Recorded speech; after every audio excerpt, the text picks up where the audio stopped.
Efficiency is good for business, right? Forget any lofty notions of environmental altruism for the moment.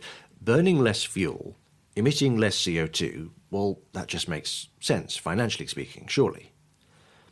Except that in shipping, inefficiency can often bring about opportunity.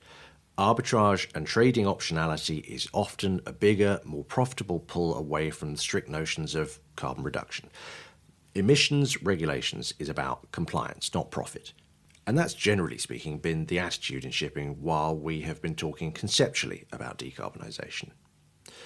But carbon pricing is no longer a distant regulatory threat.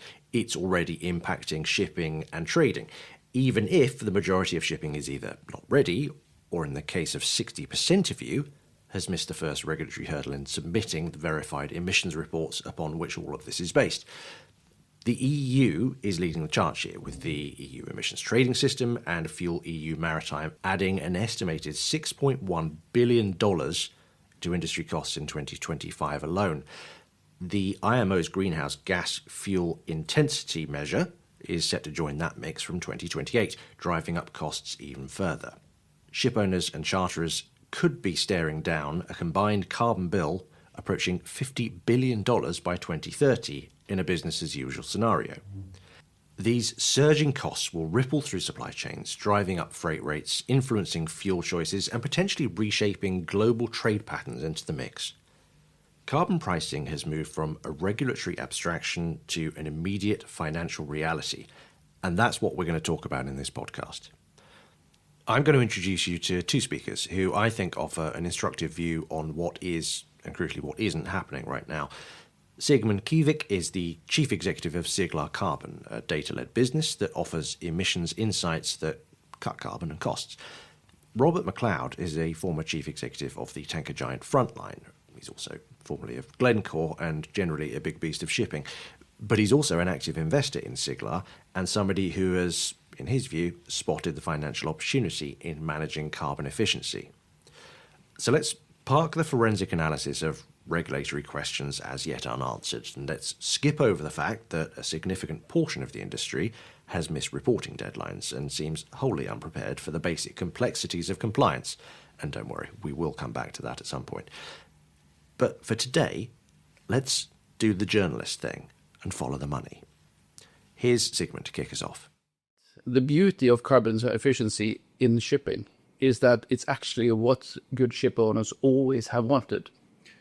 And meaning minimum spent fuel, maximum cargo, that is good shipping. And that's asset utilization. And that's also carbon efficiency. So at least the beauty of shipping is that what commitments have been made, and let's call it good for planet, is also business. And shipping being extremely commercial industry, this is also an extremely a massive opportunity. So why hasn't this already happened? Why indeed? Even a cursory listen to previous editions of this podcast will confirm that as an industry, we have been very focused on regulation yet to be clarified and suppliers of fuels that don't yet exist. So have we been looking at those questions at the expense of basic efficiency questions? I wouldn't say either or. It's parallel games, right? Because you have the alternative fuel technology development, more the hardware discussion that has to run. But on the same time, we're all interested to run an efficient business as possible. And let's be honest, I've been on the commodity side myself. There is a fight there's a fight on optionality in the different stakeholders in the value chain. The ship owner wants optionality, the charter wants optionality. It creates possibilities. Those optionalities comes with a cost on efficiency. So if we can get, let's call the value chain, let's call it to talk a common carbon language, well, that enables efficiencies. There is a big challenge, especially in the big bulk segments and tankers, where you, Robert, has massive background, where shipping is used actively as a part of the trading.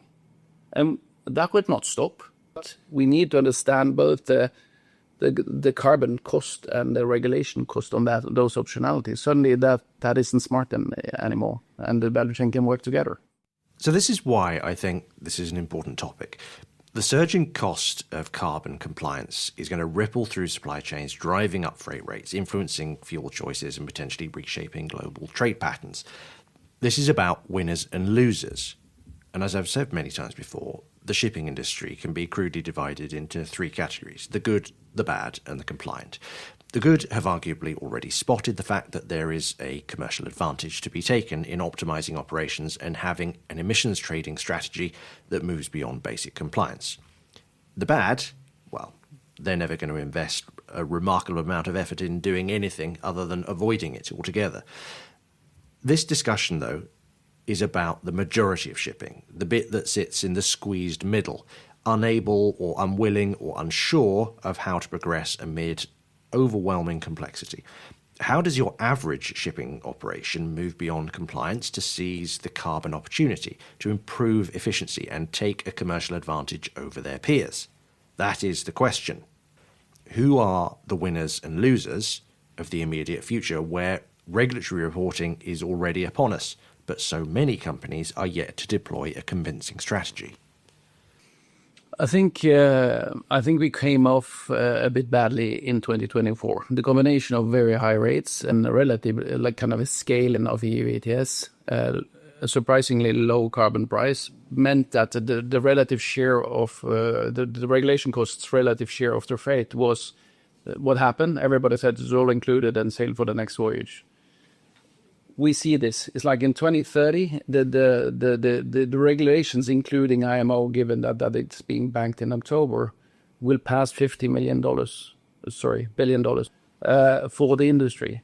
Last year it was 2.4. So the cost is exploding, and this is not. It will not be possible to do it's all included kind of calculation, because the losers will be the ones that needs to pick up the bill in the value chain. So to be on top, have good data, as you say, to have the insight needed to understand what's going to hit you, and that becomes just like a new topic in the negotiation and the fixing process.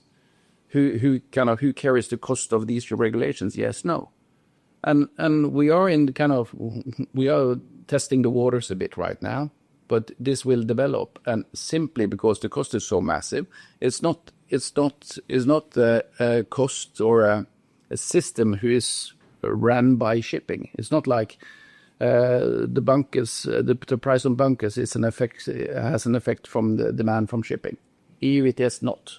So we also exposed for a different type of pricing that shipping are used to. So to have the insight, to understand these markets, understand the financial exposure you sit on, and be sure that that is kind of taken into account when you do your commercial deals going forward is going to be the choice between being a winner or loser. Traditionally, when we've been talking about efficiency in shipping, we've been talking about hardware. We've been talking about better hull forms, better engines, or things you can plug directly into a ship. And shipping is made up of former engineers and people who are involved in the operation of ships. And that's very easy when you're just plugging something in, but if you're offering them a different way of doing things, it becomes much more difficult. The whole data question has been tricky in shipping because it requires people to do things differently. It requires people to make different decisions about how they run their businesses. That's a very difficult shift, psychologically speaking. A lot of what people like Sigmund are doing right now is, of course, about the data, but it's also about the psychology of helping industry think differently about how it operates. And the reason for that is that people still, we are still in a phase where the industry hasn't fully adopted that this is here to stay. So you have to, and this will mature, and at some point the pain is so big that you will need to take it into account. But I also want to we talk about hardware and the classic discussions, which is super important. But we also need to see the commercial, the potential on the commercial side. And let's say that you own a 15-year-old VLCC, and you're looking into what can I refit on this vessel to kind of get there, and the investment needed to do so. Well, it's also an investment to go for a long-time charter on a discounted rate to facilitate a good trade for the vessel and increase the efficiency. So you need to that is just another tool in the box to get to the target. And the optionality game maybe need to be kind of taken back. So if you ask me personally, I think in a 3 to 5 year kind of span, we will see that the whole kind of shipping and chartering relationship and the way we do chartering will be affected. Less optionality, more logistical driven maybe. Or even go for longer charters with some discounted rate and some efficiency targets. Robert's interest in a business like Sigla is something I find interesting. He's coming at this from the perspective of an investor. He's recognised that emissions insights are now a strategic trading asset. Carbon footprint analytics are going to be essential to profitable maritime business strategies in the coming decade. And I think his timing is very interesting. Yes, I think, so I've not come in, it's only 6 months ago I got involved, which looks late, but shipping is often late to make decisions. And I think the decision time is coming up. It starts in the third quarter of this year. And I think then it's going to be, rather than a psychological thing, it's going to be much more a picking a service off the shelf type of approach. And I think the industry will see, where, especially with the older ships, what data can give you in terms of how to trade the ships. Huge upside. And also, if you look at the cost of to good data, that cost is absolutely compared to the overall cost of running a ship, it's nothing. And then I think we will see now there's a lot of providers out there, and they will offer similar products, but I think it's going to be much clearer when people start using this actively, where the quality of the data is, and I think the best companies with the best data will have a great service to offer, and I think you will see a lot of activity in this space as we come end of summer. So who are the winners and losers? Who are the ones that are spotting that opportunity, and who are the ones that aren't? Is it to do with scale? Is it to do with the nature of the company? Or is it to do with the fact that actually as an industry, we've jettisoned so much technical expertise that it's much harder to be in the business of operating ships than it ever has been before? And dealing with regulatory complexity that is changing and evolving, these are not the traditional skill sets within shipping anymore. Is the industry set up for making these decisions that are actually quite complex? I think if you look at the large shipping companies, they've been preparing for a long time. So they have a lot of it in-house. They will need additional services externally, but the fortunate thing I'll say for the small to medium ship owner, which is the sort of off-the-shelf customer, the luxury they have is that service providers have been preparing for them. And I think that's the whole thing. And I think many have been doing this for years. I think the market is coming now. That's why I'm sort of getting involved. And that's the way. If all small and medium ship owners had to make this all in house, then you'd have a completely different situation. I totally agree, and I think also what we see now and have seen and have been expecting is that the discussion has moved from an issue in the technical department to move into somebody in the sustainable department, to then we were stopped by the bunkering department because they were seen as a bunker kind of cost, and now it's moving into the commercial room.